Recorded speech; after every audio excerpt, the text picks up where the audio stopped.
Donc lundi 10 juillet, de 16h à 18h, on avait des faits speech, donc il aurait mieux valu attendre la session de l'après-midi pour commencer à trader. Donc là, on est ici, on est coincé dans ce fair value gap entre ici et ici. La question c'est, est-ce qu'on va réussir à en sortir?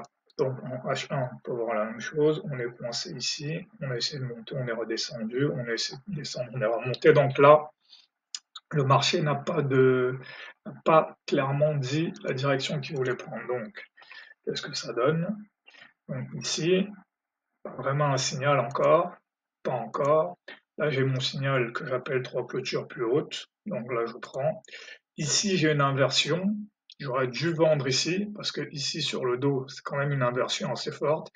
Ici, sur le Nasdaq, c'est que des bougies inside. Donc, j'aurais dû vendre ici. En plus, c'est un retracement de plus de 30%. Donc ça, j'aurais dû vendre, mais j'ai hésité. Ensuite, ici, on rentre dans une phase un peu compliquée parce qu'on est proche de BJP. Là, le prix est proche de BJP, donc il peut y avoir un reversal. Donc là, c'est un peu plus compliqué. Là, j'ai un premier signal ici parce que là, j'ai un rejet sur un fair value gap en H1. Ça, c'est un fair value gap en H1, donc là, il y a un rejet. Là, on teste BJP. Là, je dois acheter ici parce que c'est un rebond sur BJP. Rebond sur BJP, je dois acheter. Mais là, j'ai à nouveau un rejet sur BJP, sur le fair value gap. Donc là, clairement, on est en indécision. Cette phase-là, est-ce que ça va monter ou ça va descendre? C'est en indécision. En plus, il y a en fait les Fed speech qui sont en cours. Donc le mieux aurait vraiment été d'attendre la fin des Fed speech. Mais j'aurais pu vendre ici. En fait, ici, les deux possibilités sont valables. Vendre ici ou acheter. Et donc voilà, là c'est du bruit, voilà.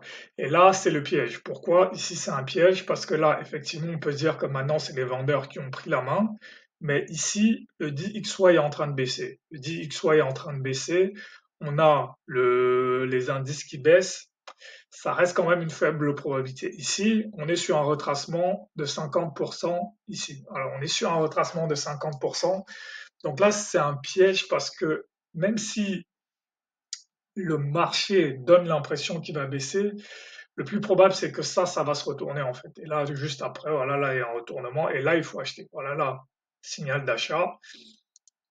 Ici, pareil, signal d'achat. Maintenant, de toute façon, l'idée c'est qu'on va revenir, une probabilité de 70% de revenir sur cette zone-là. Voilà, là on continue à acheter. La pause, là, on peut continuer à acheter. La pause, pause. Là, on a un petit retracement, mais ça, faut pas prendre ça pour un reversal. Ça, c'est juste un retracement et c'est très probable que le marché reprenne sa hausse. Donc là, à nouveau, signal d'achat. Target ici. Voilà, le SL est de 6. Clôture. Là, ici, de toute façon, on peut rentrer all size pour venir chercher là. Là, du bruit, du bruit, du bruit, du bruit, du bruit, du bruit. Et voilà, là, de toute façon, moi, je me serais arrêté ici, mais ce qu'on voit, c'est quelque chose que j'ai remarqué récemment, c'est ce truc-là. On revient chercher ici cette zone-là, on revient chercher après, on a cette montée, mais de toute façon, moi, je me serais arrêté ici. Donc voilà. Donc, dans l'ensemble, ce que ça donne, voilà mes scénarios. Mon premier scénario, c'était un range dans cette zone. Après, je me disais que peut-être on pouvait breaker ici, mais voilà tout ce qui s'est passé. Alors, donc, en fait, la bonne idée aurait juste été de ne rien faire avant les Fed speech, attendre les Fed speech, acheter ici. Et là, j'avoue que ici, de toute façon, j'aurais sauté à cause des SL, donc ça, je ne pouvais pas y faire grand-chose à part peut-être placer mon SL sous cette bougie, mais c'est pas ma stratégie. Donc voilà pour cette journée qui est moyennement difficile, on va dire.